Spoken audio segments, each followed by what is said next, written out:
Hi everyone, in this video I'm going to show you how we can write over the lines as you see without splitting the line. Now let's get started.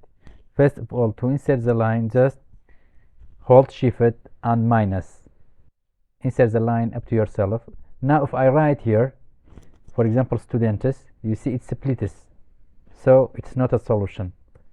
Just from insert, shapes, bring text box, put it here, then click it, and from shape format, shape fill, select no fill, shape outline, select no outline. Now just write the answer, most students. Okay, let's see the font and size. It's Arial 15, so make it, select this Arial and change it to 15. Okay, resize and bring it to the right location. Okay, now select it, Control D. Okay, bring it to the right location. Okay, for the right answer is months. That's all. Have a nice time.